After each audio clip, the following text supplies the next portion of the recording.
মামা আমার সামনে চিল্লিয়ে ওয়াজ করা হবে না। গজলের বাড়িতে গজলের নিচে খেতে পারছিল।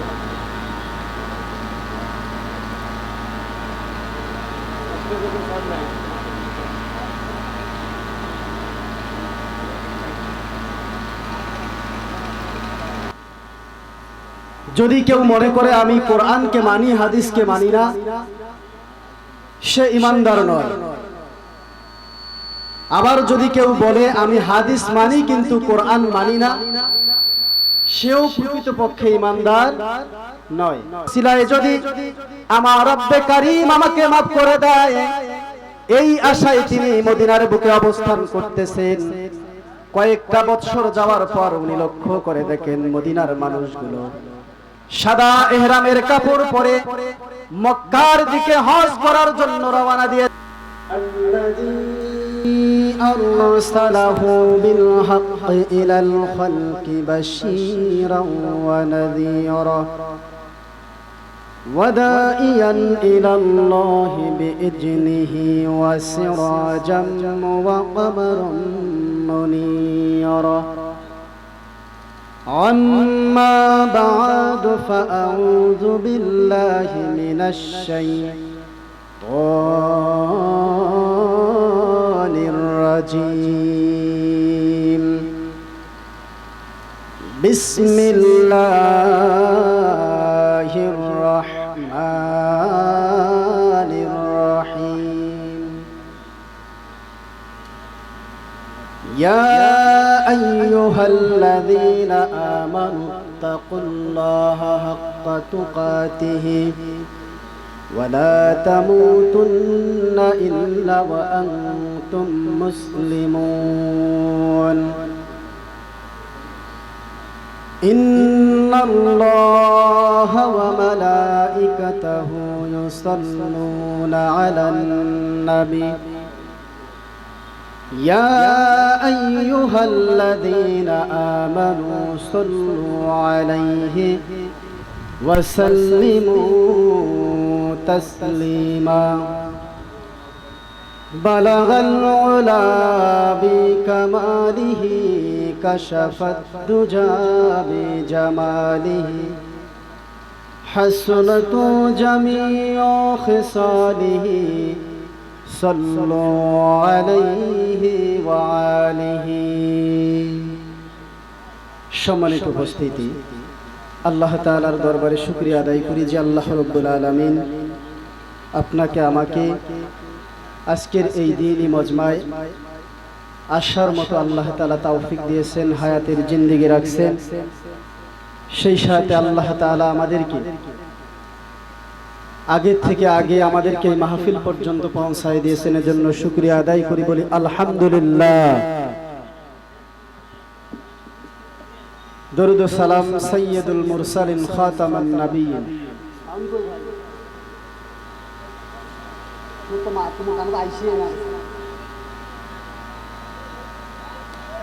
দরুদ ও সালাম সাইয়্যিদুল মুরসালিন খাতামান নবিয়্যিন নবী পাকের শানে আমরা সংক্ষিপ্ত দরুদ পড়ি। আমরা সকলে বলি সাল্লাল্লাহু আলাইহি ওয়াসাল্লাম।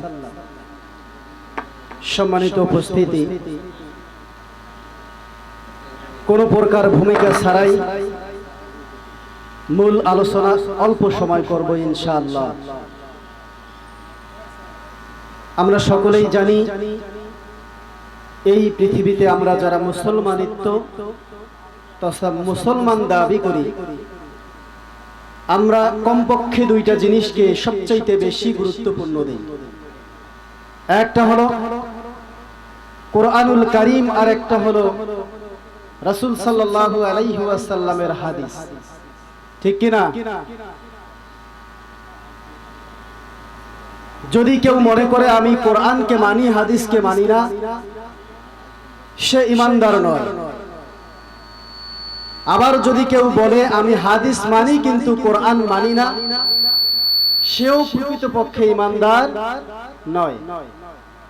এজন্য সমাজে বসবাস করতে হলে আল্লাহ সুবহানাহু ওয়া তাআলার পক্ষ থেকে আল্লাহর নবী সাল্লাল্লাহু আলাইহি ওয়াসাল্লাম যা কিছু নিয়ে এসেছেন আমাদের জন্য, যত প্রকার বিধান নিয়ে এসেছেন, যেগুলো আমাদের জন্য হালাল এগুলোকে হালাল, যেগুলো আমাদের জন্য হারাম এগুলোকে হারাম, যেগুলোকে আমাদের জন্য মেনে নিতে বলেছেন এগুলোকে মেনে নেওয়া, যেগুলোকে আমাদের জন্য মানা নিষেধ করা হয়েছে এগুলোর থেকে হেফাজত থাকা, সব কিছু মেলে হলো আমরা যে মুসলমানিত্ব, আমরা যে মুসলমান দাবি করি, তবেই আমরা প্রকৃত মুসলমান তথা ঈমানদার হতে পারবো। অন্যথায় আল্লাহ তাআলা আল্লাহ রাসূলকে আমাদেরকে যে আনিত দ্বীন দান করছেন, এই দ্বীনের মধ্যে যদি আমি কোনো একটা জিনিস বাদ দেই, মনে রাখতে হবে আমি নামে মুসলমান, আমি মানুষের কাছে পরিচয় দেই মুসলমান, আমি মানুষকে বলি আমি মুসলমান, আমি মানুষের সামনে পরিচিতি লাভ করি মুসলমান, প্রকৃতপক্ষে আমি কখনো মুসলমান হতে পারবো না। এর মধ্যে আমরা সকলেই জানি আমাদের ইসলামের মধ্যে কিছু নিয়ম, কিছু খুঁটি আছে। এক নম্বরটা হলো কলেমা তথা ঈমান, এরপরে দ্বিতীয় নম্বরটা হলো নামাজ, এরপরে ধারাবাহিক ভাবে আছে হজ, এরপরে আছে যাকাত, এরপরে আছে রমাদানের সিয়াম। এই পাঁচটার মধ্যে যদি আমি কোনো একটাকে অস্বীকার করি, শুধু অস্বীকার নয়, এটাকে আবার বাদ দেওয়ার জন্য আমি মানুষের কাছে এমন ফতোয়া ব্যবহার করি যে ফতোয়া শুনে অনেকে আছে এই পাঁচটার কোনো একটা বাদ দিয়ে দেয়, বলেন তো সে প্রকৃতপক্ষে মুসলমান কিনা? নিঃসন্দেহে সে কখনো মুসলমান হতে পারে না। সম্মানিত হাজির, আমি যে কথাটা বলতে চাই, আল্লাহর নবী সাল্লাল্লাহু আলাইহি ওয়াসাল্লামকে ওই জমানায় যারা আল্লাহর নবীর উপর ঈমান এনেছিল, তাদের থেকে আমরা বেশি মহব্বত বা বেশি ভালোবাসতে পারি না।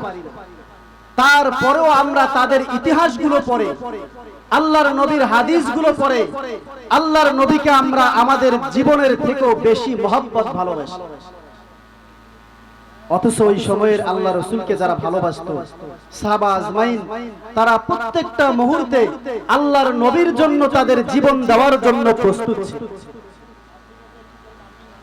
এরকম একজন মানুষ ছিলেন যিনি নবীর এই জীবন বৃত্তান্ত পড়ে, নবীর জীবন বৃত্তান্ত ইতিহাসগুলো জেনে নবীর প্রেমে এত পাগল হয়েছিলেন। কি পরিমাণ পাগল হয়েছিলেন সংক্ষিপ্ত আলোচনা করব ইনশাআল্লাহ।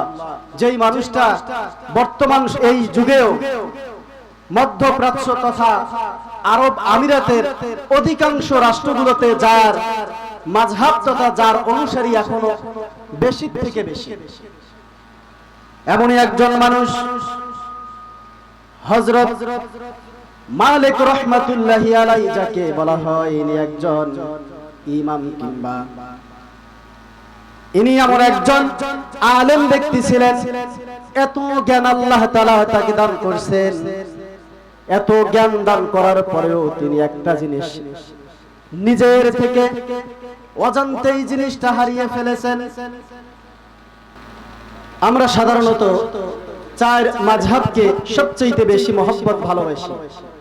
এর মধ্যে একজন হলেন ইমাম আজম আবু হানিফা রাহমাতুল্লাহি আলাইহি, একজন হলেন ইমাম শাফি রাহমাতুল্লাহি আলাইহি, একজন হলেন ইমাম মালিক রাহমাতুল্লাহি আলাইহি। এনার সংক্ষিপ্ত জীবনী। ইমাম মালিক রাহমাতুল্লাহি আলাইহি এক নয়, দুই নয়, 40 বছর পর্যন্ত মক্কা মদিনায় অবস্থান করেছেন। 40 বছর পর কোন একটা কারণে হিজরত করে মক্কা থেকে মদিনায় চলে গেলেন। মদিনায় যাওয়ার পর ইমাম মালিক রাহমাতুল্লাহি আলাইহি মনে মনে সিদ্ধান্ত নিয়েছেন, আল্লাহর নবীর পবিত্র এই মদিনার মধ্যে যখন এসে গিয়েছি, এই মদিনার থেকে আর কোনদিন যেন আমাকে বের হতে না হয়। আল্লাহ রাব্বুল আলামিন যতটুকু হায়াতের জিন্দেগি আমার রেখে দিয়েছেন, ততটুকু সময় আমি এই মদিনার মধ্যে কেটে দেব। আমার হায়াতের জিন্দেগিতে আমি একটা মুহূর্তের জন্য মদিনার থেকে আমি বাহিরে যাব না। আমার হায়াতের জিন্দেগি যখন শেষ হয়ে যাবে, মদিনার বুকে আমাকে কবরস্থ করা হবে, আমি আল্লাহ তাআলার কাছে এই বলে সাক্ষ্য দেব, ইয়া রব্বে কারীম, দুনিয়ার জমিনে ভালো কোনো আমল করতে পারি নাই, ভালো কোনো কাজ করতে পারি নাই, কিন্তু নবীর মহব্বতে মদিনার বুকে আমার শেষ নিঃশ্বাস ত্যাগ হয়ে গিয়েছে। নবীকে ভালোবাসার কারণে এই মদিনার থেকে আমি আর বাহিরে যাই নাই, অবস্থান করি নাই। সিলায় যদি আমার রব্বে কারীম আমাকে মাফ করে দেয়, এই আশায় তিনি মদিনার বুকে অবস্থান করতেছেন। কয়েকটা বছর যাওয়ার পর উনি লক্ষ্য করে দেখেন মদিনার মানুষগুলো সাদা ইহরামের কাপড় পরে মক্কার দিকে হজ করার জন্য রওনা দিয়েছেন। ইমাম মালিক রাহমাতুল্লাহি আলাইহি এই দৃশ্য দেখে মনে মনে চিন্তা করতেছেন, আমারও তো হজ করার সাত জাগে, তাদের মতো আমিও সাদা পোশাক পরে যেন আমি হজের মধ্যে রওনা দেই। মনে মনে এই কল্পনা করতেছেন। অন্যদিকে আবার এও চিন্তা করতেছেন, যদি হজ করার উদ্দেশ্যে মদিনা ছেড়ে মক্কার জমিনের দিকে আমি আমার হাতটুকু বাড়াই দেই, মক্কার জমিনে গিয়ে যদি আমার হায়াতের জিন্দেগি শেষ হয়ে যায়, তাহলে তো আমার শেষ আশাটা পূরণ হবে না, মদিনার জমিনে আমি আর থাকতে পারবো না, আমাকে হয়তো বা মক্কার জমিনের মধ্যে কবরস্থ করে দেওয়া হবে। এই যে একটা টেনশনের মধ্যে পড়ে গেলেন,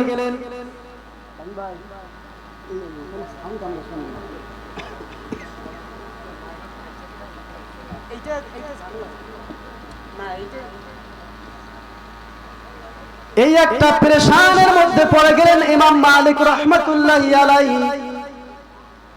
এই পেরেশানের মধ্যে আবার ওই দৃশ্যগুলো বারবার চোখের মধ্যে আসে।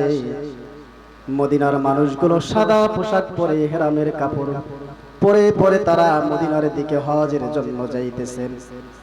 পেরেশানি দূর করার জন্য ইস্তেখারার নামাজ 2 রাকাত আদায় করে ঘুমিয়ে পড়লেন। স্বপ্নের মধ্যে যে সিদ্ধান্ত হবে, এই সিদ্ধান্তের মধ্যে ইস্তেকামাত থাকবো ইনশাআল্লাহ। নামাজ পড়ে ইমাম মালিক রাহমাতুল্লাহি আলাইহি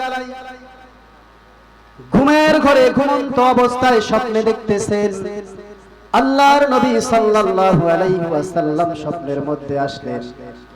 স্বপ্নে এসে ইমাম মালিক রাহমাতুল্লাহি আলাইহিকে হাতের 5টা আঙ্গুল দেখিয়ে আবার চলে গেলেন। ইমাম মালিক রাহমাতুল্লাহি আলাইহির ঘুম ভেঙে গেল। উনি আবার আরো বড় চিন্তার মধ্যে পড়ে গেলেন।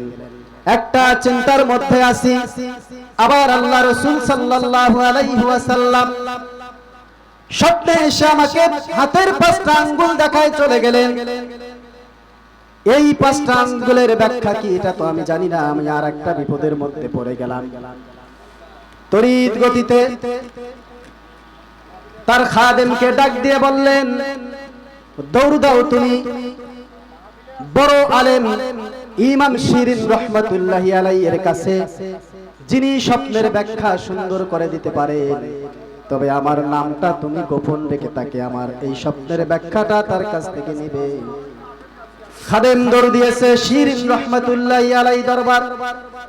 দৌড় দিয়ে বলছেন, হুজুর, আমার একজন খুব কাছের মানুষ স্বপ্নে আল্লাহর নবী সাল্লাল্লাহু আলাইহি ওয়াসাল্লামকে দেখেছেন।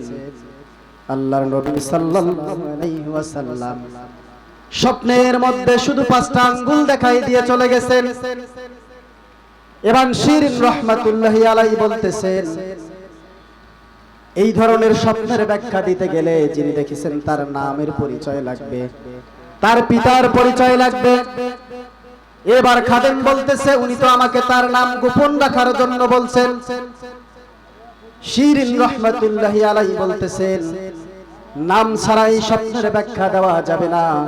তবে আমার বিশ্বাস হয় এই ধরনের স্বপ্ন ইমাম মালিক ছাড়া মদিনার বুকে আর কেউ দেখতে পারে না। খাদেম দৌড় দিয়েছে আবার ইমাম মালিক রাহমাতুল্লাহি আলাইহি এর দরবারে।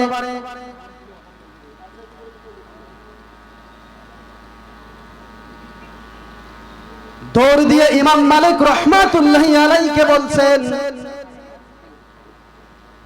আপনি যার কাছে আমাকে পাঠাই দিয়েছেন উনি তো বলছে পরিচয় ছাড়া উনি এই স্বপ্নের ব্যাখ্যা দেবে না, কিন্তু এই কথাও বলছে ইমাম মালিক ছাড়া মদিনার বুকে এই স্বপ্ন আর কেউ দেখতে পারে না। ইমাম মালিক রাহমাতুল্লাহি আলাইহি বলতেছেন, যেহেতু তিনি নামটা জেনেই গিয়েছেন আর গোপন রাখার দরকার কি, আগে দৌড় দিয়ে আগে আমার স্বপ্নের ব্যাখ্যা নিয়ে আসো। এবার শিরিন রাহমাতুল্লাহি আলাইহি এর কাছে খাদেম গিয়ে বলতেছে, আপনি যার কথা সন্দেহ করেছেন উনি হলেন ইমাম মালিক রাহমাতুল্লাহি আলাইহি, উনি এই স্বপ্ন দেখেছেন, যত তাড়াতাড়ি সম্ভব স্বপ্নের ব্যাখ্যা দিয়ে দেন। ইমাম শিরিন রাহমাতুল্লাহি আলাইহি বলতেছেন, তুমি গিয়ে ইমাম মালিককে বলবে এই পৃথিবীর জমিনে আল্লাহ তাআলা তাকে যে পরিমাণ ইলম দান করেছেন, যতগুলো ইলমের অধিকারী তিনি হয়েছেন, শুধু 5টা ইলম ব্যতীত তিনি সব ইলমের অধিকারী হয়েছেন। আল্লাহ তাআলা তাকে এত পরিমাণ জ্ঞান দান করছে, কিন্তু 5টা জ্ঞান একমাত্র আল্লাহ তাআলা তার কাছে রেখে দিয়েছেন। এই 5টা জ্ঞান আল্লাহ তাআলা কাউকে জানায় দেয় না।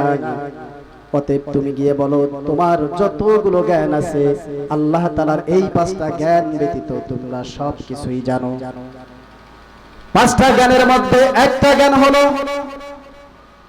কিয়ামত কোন দিন হবে এটা আল্লাহ ছাড়া আর কেউ জানে না। ইমাম মালিককে গিয়ে বলবে এই জ্ঞানটা সে জানে না।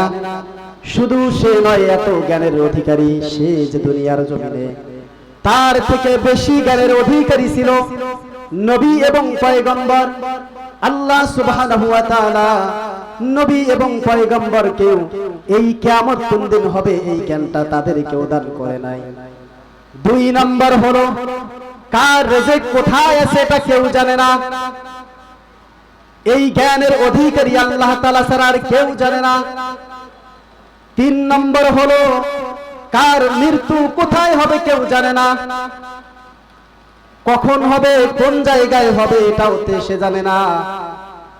এই ইমাম মালিক রাহমাতুল্লাহি আলাইহিকে এই স্বপ্নের মাধ্যমে আল্লাহ রাসূল জানাই দিতেছেন, ও ইমাম মালিক, অনেক জ্ঞানের অধিকারী হয়েছো, কিন্তু আল্লাহ তাআলার ফরজ একটা বিধান, হজের দৃশ্য দেখে তুমি আমার মহব্বতে মদিনায় থাকবে কিন্তু হজ পালন করবে না, এটা কখনো হতে পারে না। তোমার হায়াত কোথায় শেষ হবে একমাত্র আল্লাহ তাআলাই ভালো জানেন। অতএব বসে থাকার সুযোগ নাই, হজ তোমার উপর ফরজ হয়েছে, তুমি দৌড়ে আগে হজ পালন করো। আমাকে ভালোবাসতে হলে আমার আল্লাহর ফরজ ইবাদত আগে তোমাকে পালন করতে হবে। আমাকে ভালোবাসতে গেলে, আমাকে ভালোবাসতে গিয়ে যদি আমার আল্লাহর কোন বিধান লঙ্ঘন করে ফেলো, আমাকে ভালোবাসার এই ভালোবাসার কোনো মূল্য তোমার কাছে তুমি পাবা না।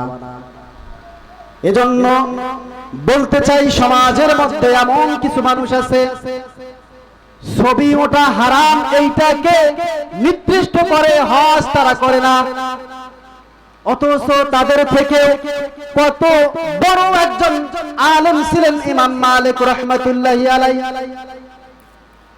যাকে হুঁশিয়ার করার জন্য আল্লাহ রাসূল সাল্লাল্লাহু আলাইহি ওয়াসাল্লাম শব্দের মধ্যে সে জাগান দিয়েছেন, ইমাম মালিক রে আমাকে ভালোবাসো ঠিকই, কিন্তু আল্লাহর ফরজ বিধান বাদ দিয়ে আমাকে ভালোবাসলে আমার ভালোবাসার কোনো প্রতিদান পাবা না।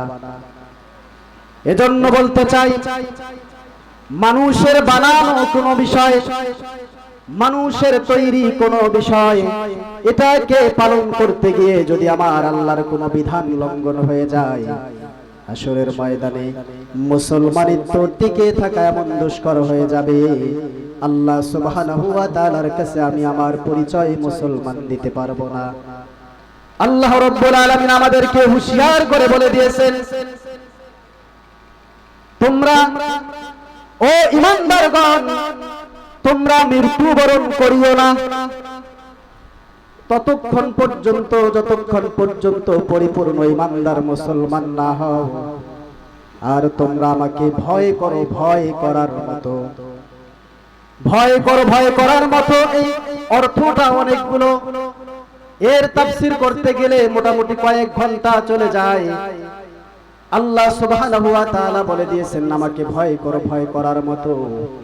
পৃথিবীর জমিনে যত ভয় আছে, আমরা দুনিয়ার জমিনে যে ভয়গুলো করি, দেখতেছি সামনে একটা বাঘ আসতেছে, আমার আর কোনো উপায় নাই, এই বাঘ থাবা দিয়ে আমাকে মেরে ফেলবে।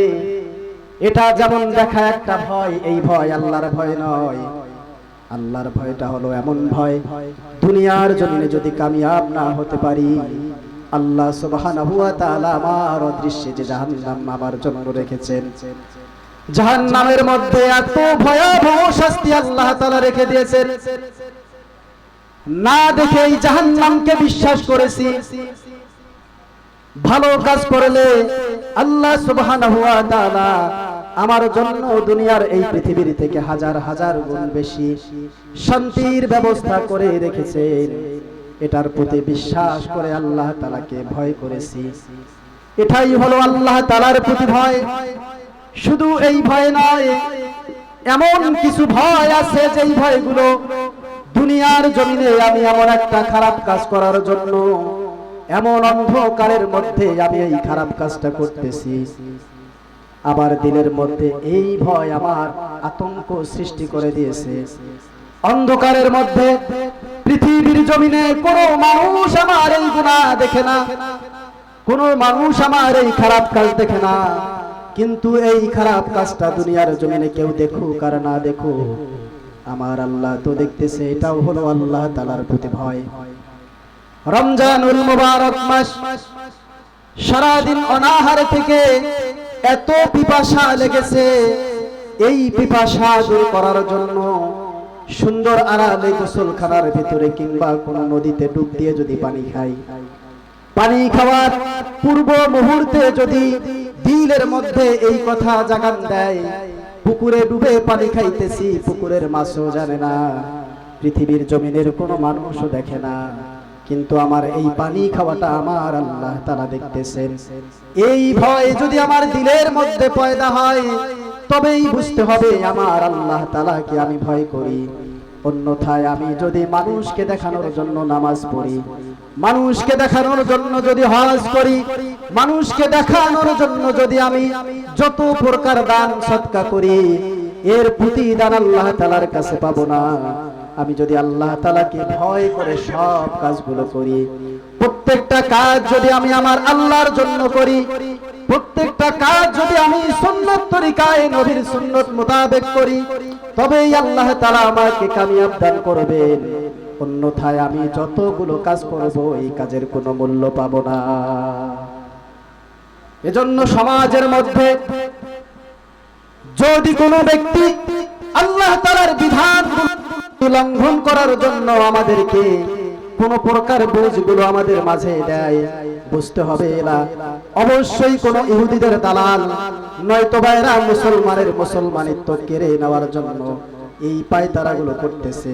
আল্লাহর নবী সাল্লাল্লাহু আলাইহি ওয়াসাল্লাম বলছেন, এমন একটা জামানা আসবে যেই জামানায় কিছু মানুষ দেখলে মনে হবে এই মানুষগুলো মনে হয় সুন্নতের মধ্যে ইস্তেকামাত, এদের লেবাসগুলো দেখলে, এদের চলনগুলো দেখলে মনে হবে সুন্নতের মধ্যে ইস্তেকামাত, কিন্তু এদের মধ্যে এত শয়তানিত্ব থাকবে, এদের এই কথাগুলো মেনে যারা এদের কাছে দলবদ্ধ হবে, ওরা তো জাহান্নামী হবে, তো হবে, তাদেরকেও জাহান্নামের মধ্যে নিয়ে যাবে।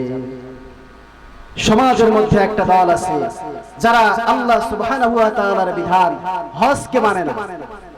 তারা বলে হজ করতে গেলে ছবি তোলা লাগে, ছবি তোলা তো হারাম, অথচ এই শয়তানেরা ছবি তুলে তুলে তাদের ব্যাংকের মধ্যে অ্যাকাউন্ট খোলে, এই শয়তানেরা তাদের ছবি দিয়ে সম্পদ কেনে, জমি কেনে, এই শয়তানেরা তাদের ছবি দিয়ে সন্তানদেরকে মাদ্রাসা স্কুলের মধ্যে রেজিস্ট্রেশন করে পরীক্ষা দেওয়ায়, অথচ আল্লাহ তাআলার বিধান হজ করার সময় এরা বলে ছবি তুলে হজ করা যাবে না।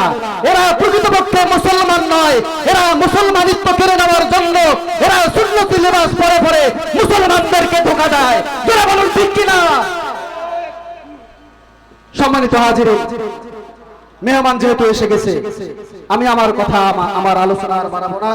আল্লাহ সুবহানাহু ওয়া তাআলা যত প্রকার শয়তানি আছে, যত প্রকার কুমন্ত্রণা আছে, সমস্ত কুমন্ত্রণা থেকে আমাদেরকে হেফাজত করুক। আমরা সকলে বলি আল্লাহুম্মা আমিন। ওয়া আখিরু দাওয়ানা আলহামদুলিল্লাহি রাব্বিল আলামিন। আসসালামু আলাইকুম ওয়া রাহমাতুল্লাহি ওয়া বারাকাতুহু।